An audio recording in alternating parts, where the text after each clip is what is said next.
Good evening, everyone. This is Chuck Payne. I am standing in tonight for Mike Perry, who's on the road, currently returning from Pittsburgh. Tonight, I have the pleasure of introducing our speaker, Mr. James K. Cullen. Before Mr. Cullen begins, I want to give a brief overview of his background, and then we'll get started. Mr. Cullen is a retired business executive and veteran of the Battle of the Bulge in World War II. He immigrated from Scotland as a young man and later was drafted into the U.S. Army during World War II. While serving as a staff sergeant, he prepared young infantrymen for battle and later volunteered to go himself to Europe. He was later awarded 4 battle stars, the Bronze Star, the Purple Heart with Oak Leaf Cluster, the Combat Infantryman's Badge, and the Belgian Fourragère. After the war, Mr. Cullen, of course, returned to the United States, went to college to Colgate University on the GI Bill. Just so happens that probably one of the most important items regarding Mr. Cullen is that he is married to the love of his life at this point for 50 years. He has 2 children and 5 grandchildren. He is active in veterans groups, including the Battle of the Bulge group, and has participated in a reenactment of the Battle of the Bulge in Washington State with a group of World War II reenactors. Mr. Cullen is 98 years old. Band of Strangers is his first book. And Mr. Cullen, we are delighted to have you, sir. Thank you, Chuck, for that introduction. You brought to mind a lot of things that I'd completely forgotten. So that introduction is beautiful. This Band of Strangers, this is it. You see it there? And I had quite a number of questions about why I had written the book. Well, the simplest answer is that I didn't know where I was. I knew I was in Europe. I knew I'd been in combat, and I knew that I'd done a lot of fighting, but I had no details of exactly where I was and what my unit was doing. So I did a lot of research, particularly at your place and down at Washington, D.C. And finally got it all together, and I started writing the book. Incidentally, the cover of the book, that is the Band of Strangers. The picture was taken in Cologne after the 3rd Armored Division had taken Cologne. And I wasn't there. I was in the hospital at the time. But this is the Band of Strangers. There's only 2 or 3 men in there that were in my squad, and all the rest of it, the same as me, were all replacements. So I also get questions about why I called it the Band of Strangers.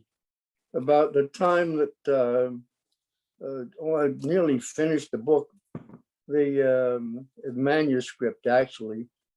On the TV came, and there's a book also, The Band of Brothers. And he had stolen the name from Shakespeare. But when watching those serial on TV about the Band of Brothers, I realized that that wasn't the same army that I was in. These guys in the paratroop brigades have been together 4 or 5 years at least. They train day after day, night after night. And talking about night, they used to go out together to the closest bar. Everything that soldiers normally do in garrison and in training, they were doing.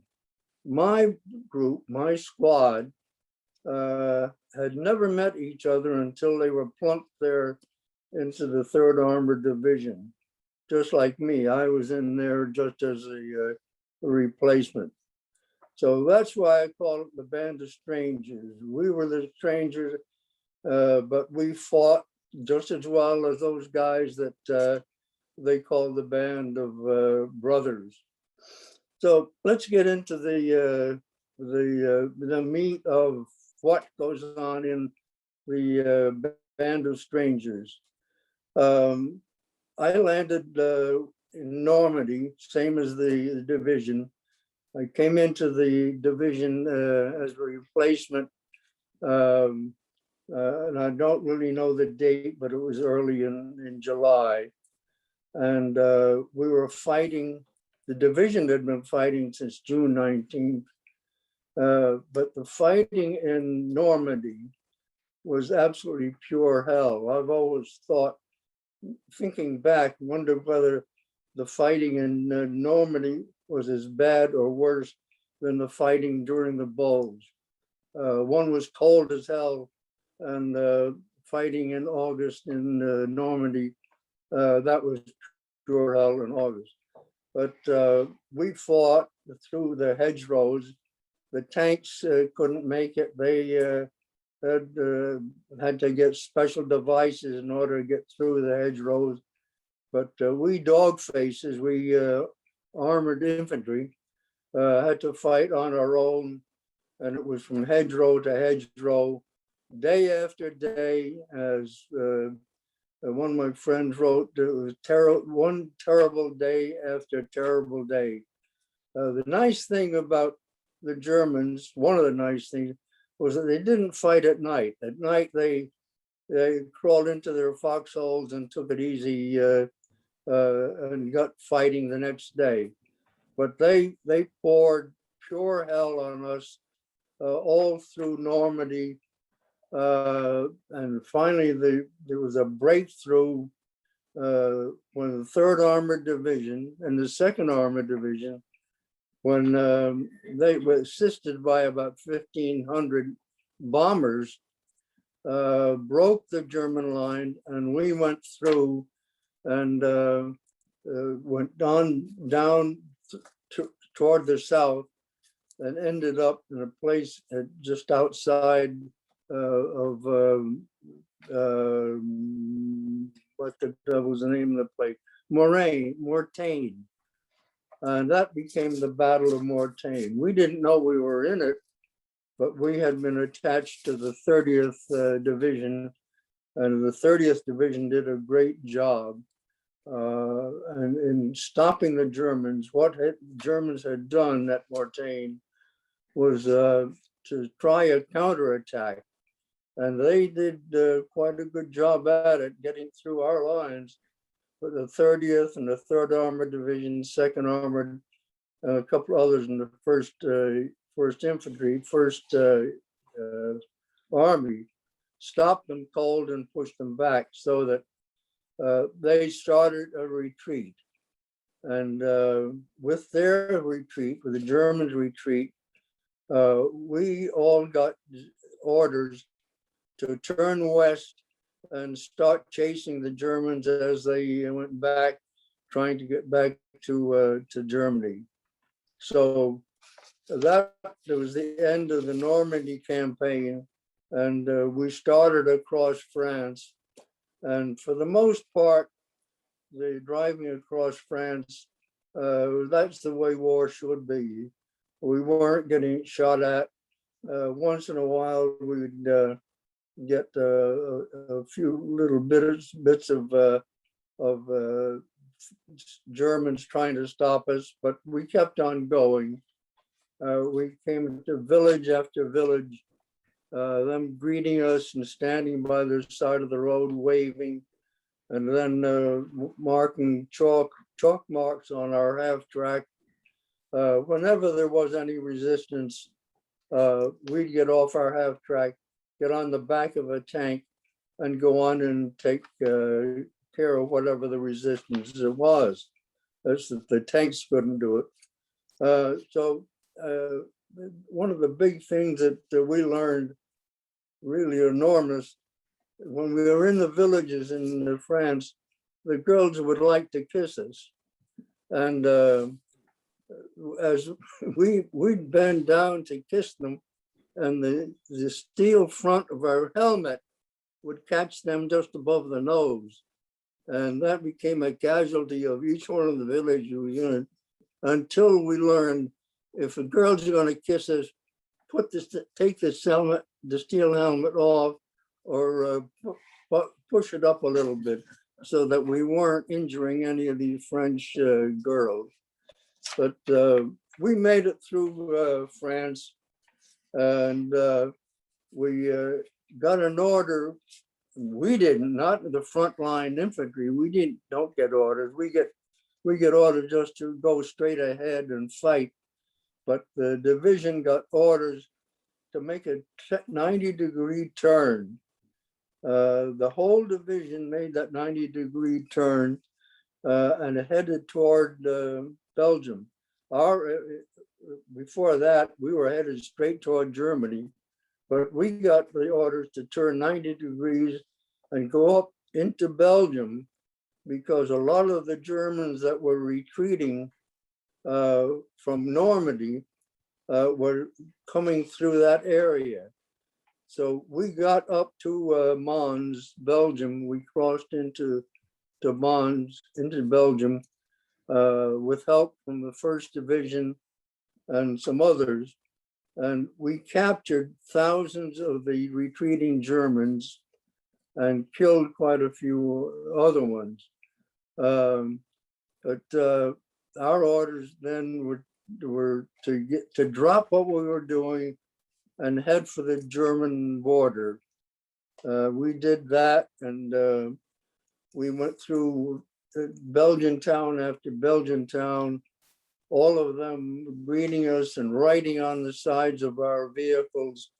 And it was quite a great event for them because we were getting them out from under the heel of the Germans.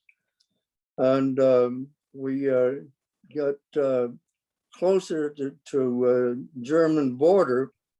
We didn't know the names of the towns as we got there, but we got into one town. I didn't know the name, but we were with our tanks, and we were supposed to get on their back and go in with them as protection. But they stopped and they said, "You guys get off. We've run out of gas. We'll join you later in the party." And that was true all up and down the whole front, from 1st Army down into the 3rd Army, where we ran out of gas because the gas was being brought all the way from Normandy and the Red Bull Express. But our particular tank that day ran out of gas, so we had to go on in on our own.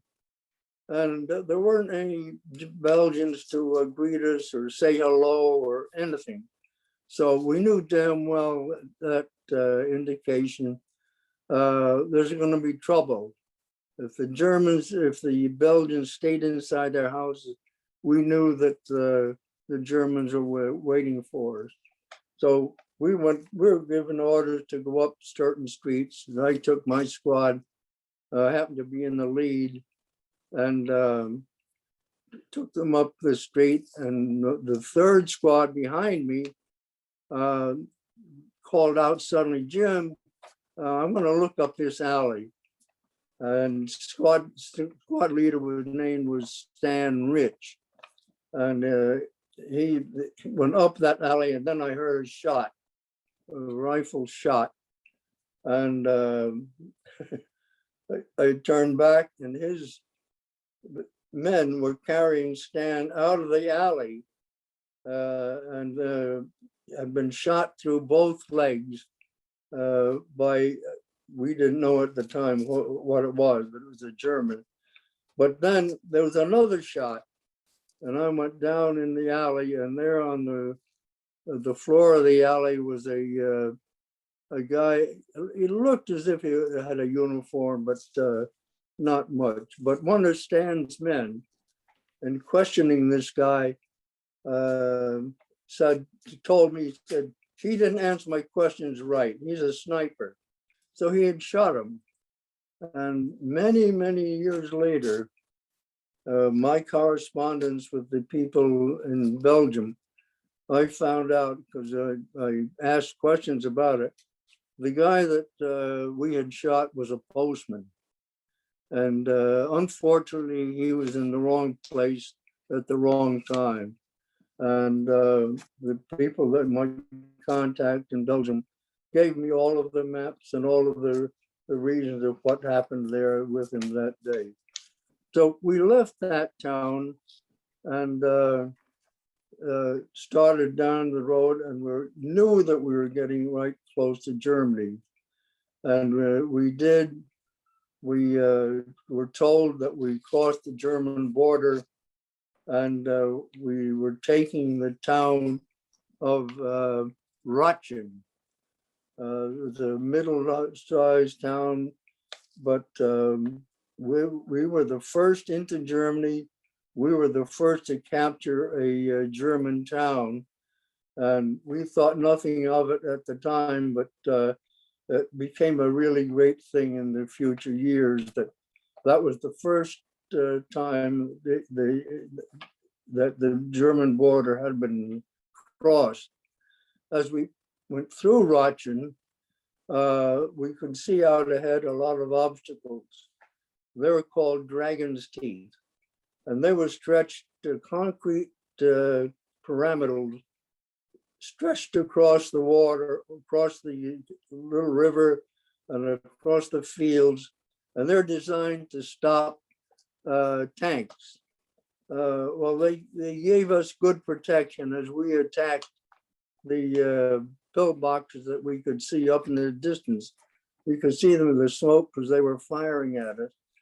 And we attacked. It took us I think it was 3 days that we finally got up. We slept in the at night in the dragon's teeth, and finally we got a ravine, and one of the platoons, squad just near me, started up it, and we went up that ravine, came up behind the pillbox, and banged on them. And they had been softened up by artillery and cannon fire, so they were ready to give up. But it cost us a hell of a lot. My company commander was killed, and there was another fellow in the recon group that had been killed also. So those two were very important to us. But I'll talk a little bit later about how important that taking Rotchen was. We, my captain was called, as I told you. We went through, got past the fortifications, and we're going along the road, firing from our machine guns in the half track up into the woods. And then we were told to come off the road in a half track and coil up. Coiling up just means that we get off the road, and all the tracks and the tanks also space themselves around a field, and they're doing that at night, stay there. The next day it's easy to uncoil and get back on the road when you're in a march, if we march. So we got into the field and we coiled up, and there was a loud bang crash, and a whole bunch of other bits of hell hit us. One of my men, Steve Serban, my machine gunner, was knocked over. He was killed. I was getting up to go up toward him. I was on the ground, and I got a piece of my half track in my chest because a shell had gone right through the gun mount where I had been. And one of my other men got it in the shoulder. So I got out of combat then. I went into the hospital for 2 months and came back again from the hospital and rejoined the division, rejoined my group in Eschweiler, Germany, and glory be, rejoined the division just in time for the Germans to start the Bulge. We never called it the Bulge. It was the fight in the Ardennes, and that's all we knew about it, knew the name of it. Some reporter gave it the name Bulge later on because the Germans had dug about a 40-mile bulge into our lines. But we got alert to get down into that fight. We were getting ready to go across the Cologne plain and attack Cologne. So we dropped all that and we started down into back into to Belgium and trying to find the enemy. Nobody knew where the Krauts were because when they made that attack, all of our U.S. forces were put right out of sight. They didn't know what was happening. So we were given a job, get down there, find out where the Krauts are and stop them. This is all Task Force Lovelady. He became famous after a while. But people don't know really to this day how bad the Bulge was. There was 19,000 U.S. soldiers killed in the Bulge, and it only lasted a month. But Montgomery, the General Montgomery, he said that it was the greatest and the biggest battle that the U.S. Army had ever fought and won. And they gave us a lot of credit, but it was a huge battle, and with snow, ice, sub-zero temperatures, freezing cold. This was for a whole month. We didn't have our half-track with us. We were on foot. We were combat infantry, and we worked terribly hard to win a battle. The other terribly hard thing we did was to kill as many Germans that was in the village as possible so that we could get into a warm basement. So the Germans were fighting to get into the basement and we were fighting to get them out of the basement so we could get into a warm place out of the cold. But we finally ended up as we were going into the Bulge from the north. We came into the town of Troy Pont. That was the first town that we saw in the Bulge. And we had knocked out two of the leading spirit of the German army and done a lot of damage to them. But they were still fighting, and we got into Tropont. I went down the road. Four of our tanks had gone ahead of us, and they shouldn't have. They should have waited for our protection. But they went down the road out of Tropont, and they got knocked out. The tank leader was killed. The tanks were destroyed from Germans firing across the little river. And then we were called back from where we were, and we dug in on a railroad track to stop any other Germans trying to come through the line. I was up, we dug a foxhole along the railroad line. I dug my hole and then I went down to see if there was any place for our men to billet in the village of Tropont. My driver, the Eleanor, I'd picked a house. When I got to the door, he said, "Sarge, you won't like it when you go in."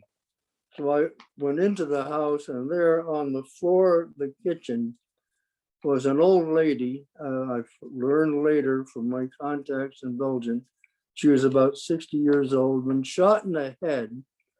Next door was a young boy and a man, both shot in the head. And I read in the papers later on and actual reports that in that whole village, that group of Germans, SS Germans, had gone through the village and they killed about 123 civilians, men, women, children, everything. So that really was a terrible sight. Combat infantrymen, we see the civilians getting killed, it just whets your appetite to go after them. They were the SS, and a lot of our guys were saying that we'll never take any prisoners of the SS again. We came out of Trapont, went back up to the division, back into organized again, and we started a big attack. And that attack came around January 3rd, and it had snowed. Snow was about 2 feet deep, and we were going on foot without the half track, and we dug into the woods, marching and finding Germans and shooting, and it just one hell of a winter war. It was awful. We had couldn't dig a foxhole because the snow was so deep, and the first ridges were first top of the dirt was frozen. So we just had to on the snow and pull our helmets a little bit tighter and try to get some sleep. But we got through, and we got down to a town called Sturpigny, and that was an attack from the woods. We came down across a field and started to take fire, and it was run, fall down, take fire, and fall down and run. And then one tank came up alongside us, so I got my squad over with the tank, and we got down into the town. I didn't know the name of the town at that time, but we got into the edge of town, and we're getting direct fire. We figured that was coming from a tank, and it was. And we kept alongside our tank, and he got into an alley and tried to poke his main gun around the edge of the wall, and I was leaning against the tank when there was a crash and bang, and the German tank had seen him as he came through, fired right through the wall of the building and knocked out our tank. So we had no defense. We were all alone there in the town, and later we're wondering how for us to get to the German and get him. But then one of my men saw vehicles up on the hill behind us, and a pair of binoculars told us that they were Germans. So now we had a tank in front of us with more Germans, and up behind us, we were trapped in the little town of Sturpigny. So we were there for, I guess, just 2 or 3 days with them firing at us, we firing back.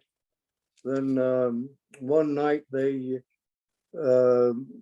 set up a machine gun across from where I was, and I was in the window. Uh, my rifle had jammed, and I tried to get a rifle from some other troops from other platoon, not ours. None of them would give me a rifle. I called them a bunch of names and went back to the window again, and wondering what the hell I'm going to do when this strange officer came up behind me and said, "What's going on?" And I turned to answer him that I didn't know, when a burst of machine gun came right under my nose, hit him in the chest, and he went down. A couple of minutes later, one of my men came running down from upstairs shouting, "I got him, Jim, I got him." And he had shot the machine gunner, and that ended that. So we had a little bit of fun there in Sterpigny. Got out of Sterpigny on orders and told to go to the next town, which I didn't know the name of the time. And we were told to get up this hill. Two or three of our squads had tried to get up the hill, and they were knocked back. We tried it, and we got up, and we weren't shot at. We dug in and dug foxholes. So we were there one night. We got up the next day to continue the attack. When mortar shells came in, I got one right in front of me. Went through my leg and hit a couple of my men. But I was out of combat. I was in the hospital and out of the 3rd Armored Division. I was transferred into to the MPs, and that's a whole other story. I think that would cover a lot of it. I won't give you all the stuff about the MPs and that, but let's call it quits there. And are there any question? I need a cup of water.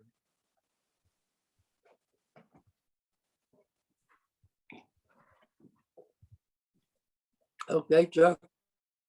So, Mr. Cullen, so first question, with all that you described, particularly the weather conditions, the combat that you and your peers were involved with during this battle, what's the dominant memory you have of that experience? What is it? What is the dominant memory you have of your experience with the weather and everything else? What's your dominant thought on that? On all combat, or just in the Bulge? Well, for the sake of this presentation, let's say the Battle of the Bulge. The dominant was the American soldier was called upon to do a tremendous job. There was only I forget the number of men that we had on in the Bulge, up and down the whole line, but we were hit in the Bulge with about 4 or 5 times the size of our group, and our divisions, the 3rd Armored Division, the first, all of them finally got together, stopped the Germans cold, and then blasted them back across the German line back where they belonged. So my thoughts about the American soldier were one of the biggest memories I get out of that. Okay, thank you. One of the participants has asked a question. What was the total amount, the total number of months you served in combat? Oh, what? Total number of months you were in combat. Oh, I have to, it was all of August, all of August, September, October. October I was in the hospital, so most of November and all of December, January 18th is when I got hit in the leg and I was taken out of combat. So it was a lot. Okay, absolutely, absolutely. Okay, next question. Did you personally encounter any German prisoners of war? And were you able to engage them to any extent, if so? We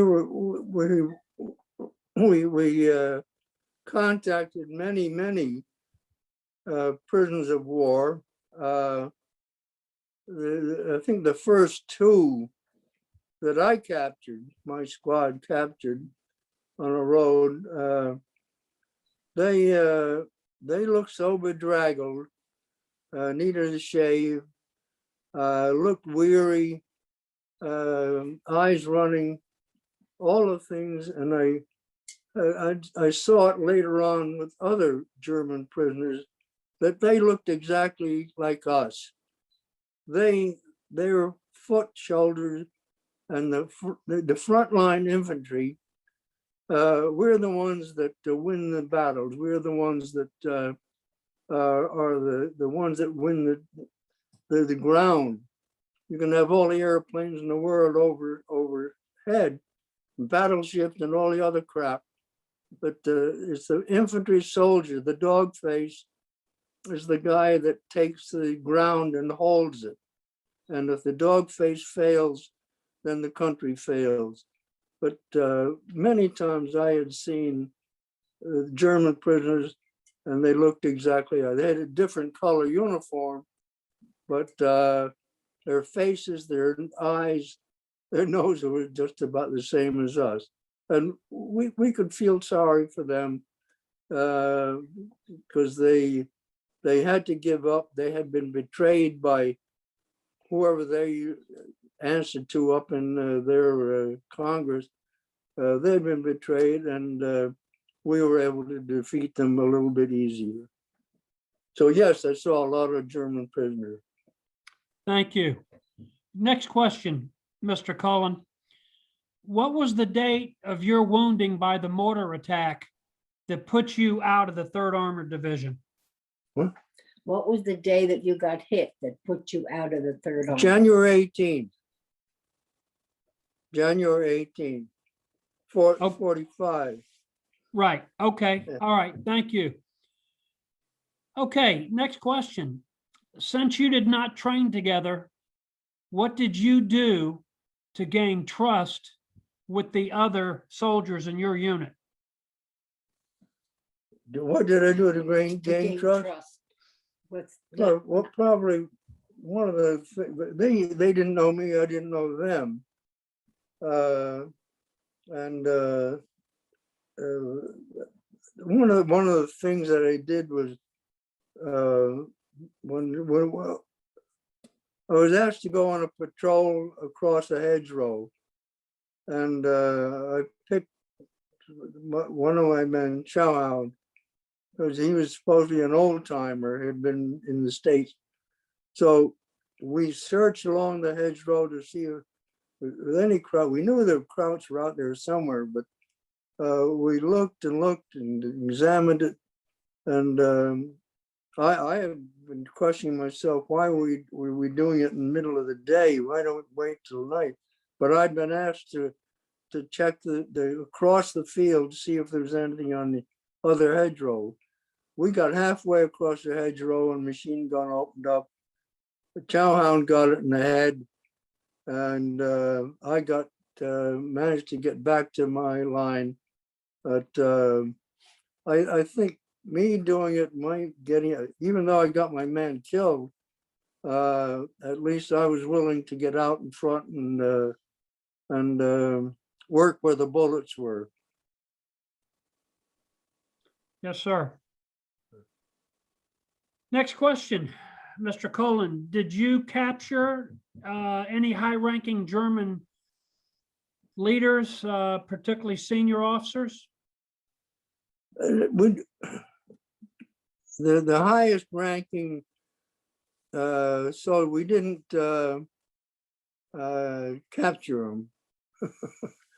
We were in a roadblock at Liège, Belgium, and the Germans were running, and we had several skirmishes from that roadblock, and well, there's a part of it I'm not going to tell you, but there was a roaring of the road on the road, a car coming down toward us, and it happened to be a German general trying to brush through our roadblock.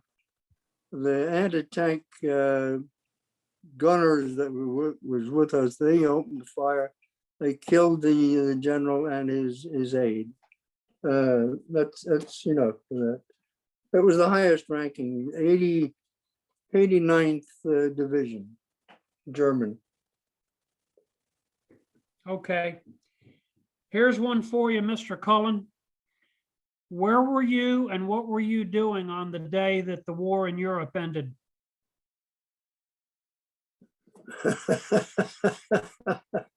I was in Scotland.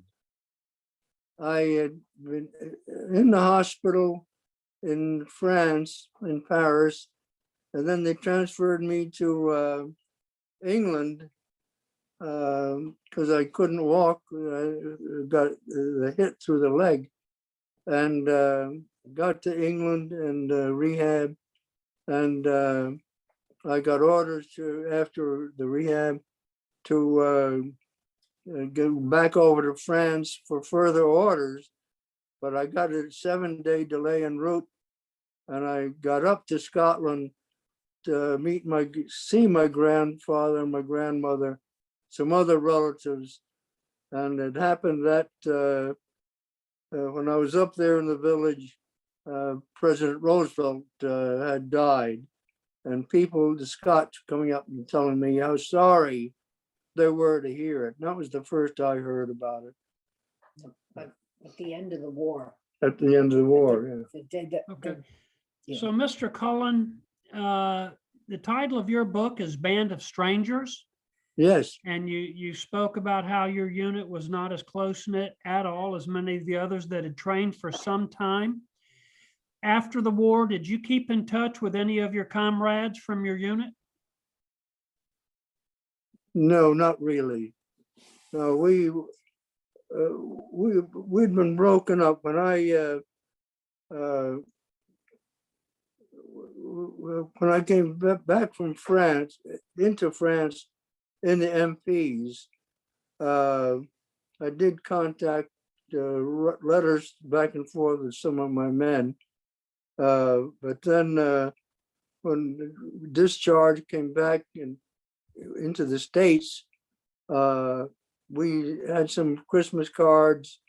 The lieutenant that we were ended up with, when we, at the end of our war, my war really, there was only 10 men and one officer out of the 240 that made up the E Company.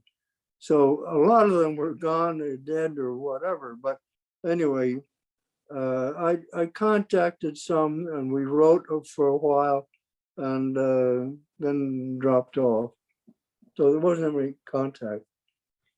Okay, just to follow on. So I think I know the answer to this, but was there ever at any time after the war any kind of reunion at all with any of your comrades? What? After the war, did you ever get together, like a reunion with some of the people that you were in the war with? Briefly, yeah. I went to one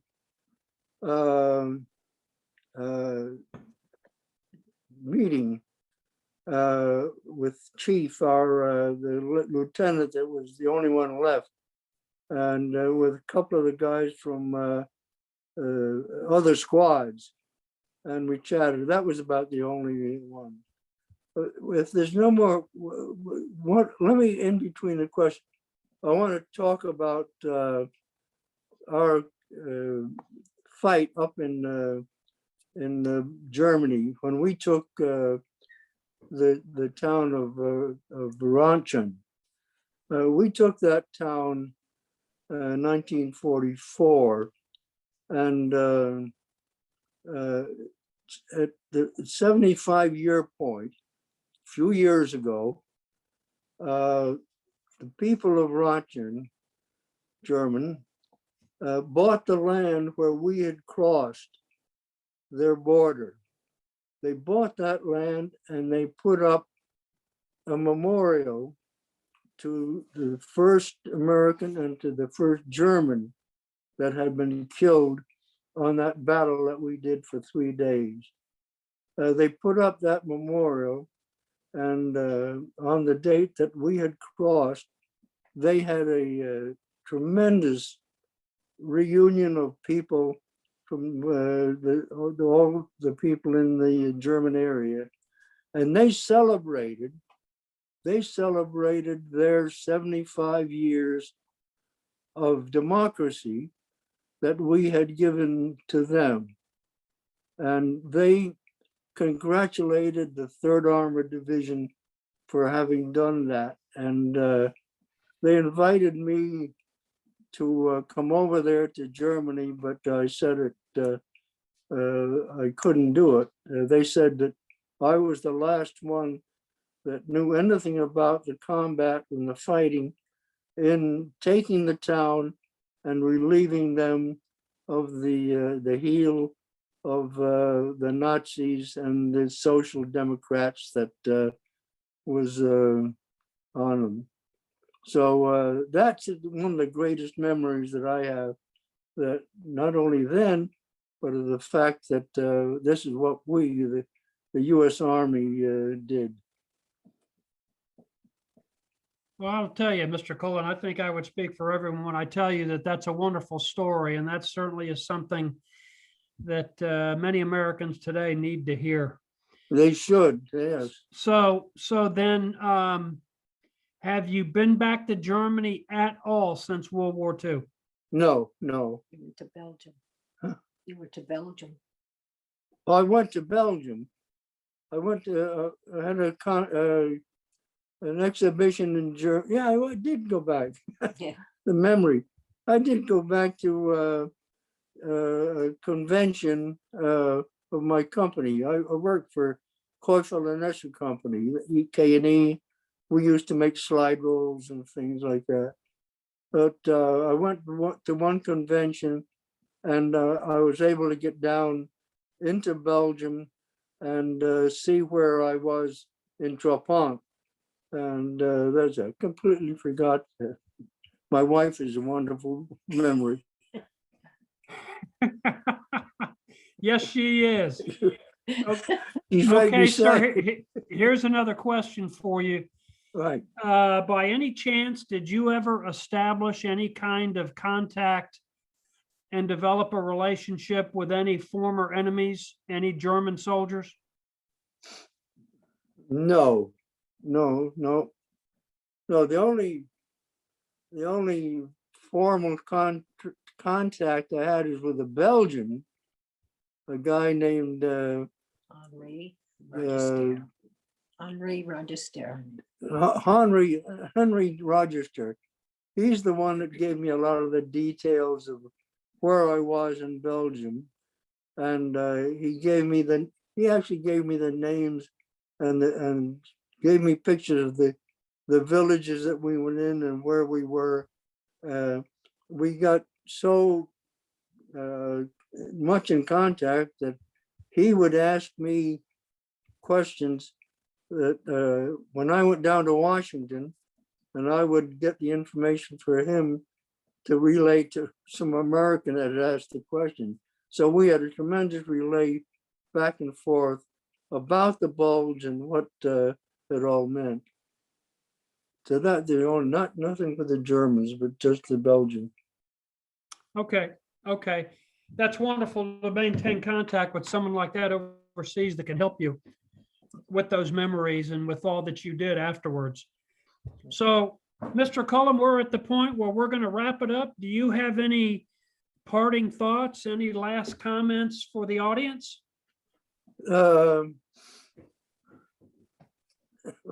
Other than support your army, support the infantry. They're the guys that the most important. No, I just want to thank you people for doing this.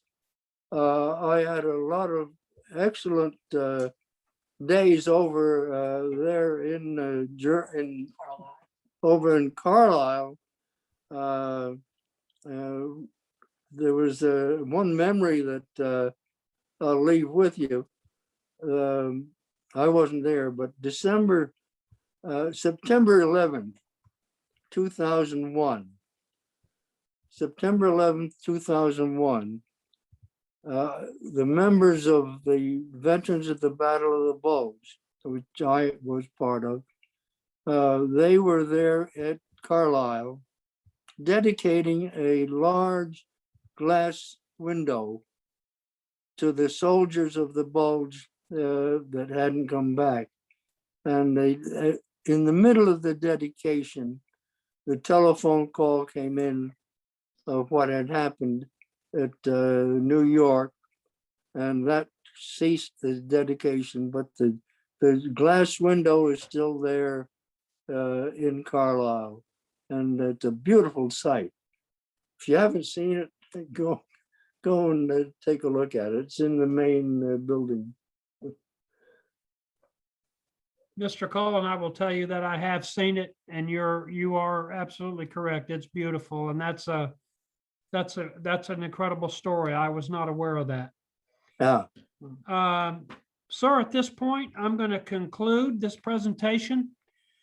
On behalf of all this evening's participants and all of us here at the AHEC Foundation, want to thank you so much for your time, your willingness to put this together and speak to us. And absolutely on behalf of all Americans, I want to thank you for your sterling service, for all that you did for your nation. There's no doubt in our minds that you were a terrific soldier and you are absolutely a great American. Yes. So again, thank you, sir, for all of you Thank that you. attended And my tonight. wife Thank you thanks so you. much. And someone did have a question, but yes, Mr. Cullen's book is in the AHEC bookstore. So again, I will say good evening to all. And again, Jim, to you and your lovely wife, thank you so much and Godspeed.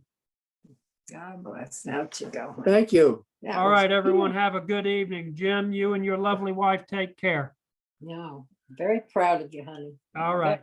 Good evening, everyone. Bye-bye. Bye-bye. Proud of you.